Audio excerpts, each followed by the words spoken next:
দর্শক, চট্টগ্রামে চালের বাজারে অভিযান চালাচ্ছে ভোক্তা অধিকার সংরক্ষণ অধিদপ্তর। সে খবর জানাতে পাহাড়তলী থেকে যোগ দিচ্ছেন সহকর্মী রনি দত্ত। রনি।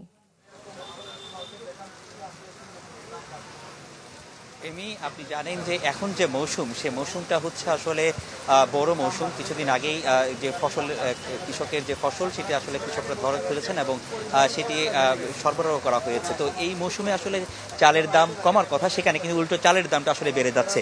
তো সেই জায়গা থেকে আসলে চট্টগ্রামের পাহাড়তলী যে চালের পাইকারি বাজার, সেখানে ভোক্তা অধিকার অভিযান চালাচ্ছেন।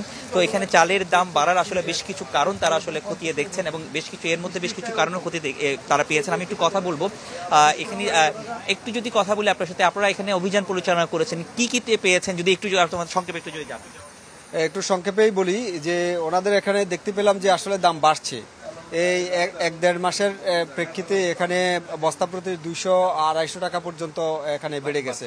তো বেশি কেন, আমরা এখানে তো তারা আর উৎপাদন করে না, এটা হচ্ছে নওগাঁর একটা প্রতিষ্ঠান।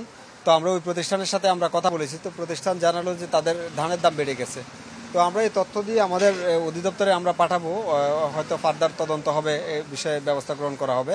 আর একটা বিষয়, আগে তারা বলছিল যে এই পরিবহন কস্টিং বেড়ে গেছিল, কিন্তু আজকে আমরা আবার তদারকি করে দেখলাম যে অনেক ক্ষেত্রে পরিবহন খরচ স্বাভাবিক হয়ে আসছে, কমে আসছে।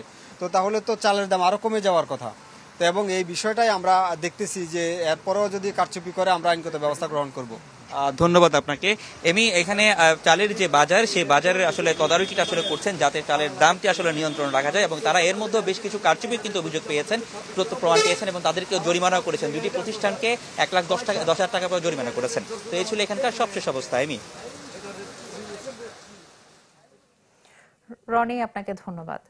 দর্শক, চট্টগ্রামে পাহাড়তলীর চালের বাজারে ভোক্তা অধিকারের অভিযান নিয়ে জানাচ্ছিলেন সহকর্মী রনি দত্ত।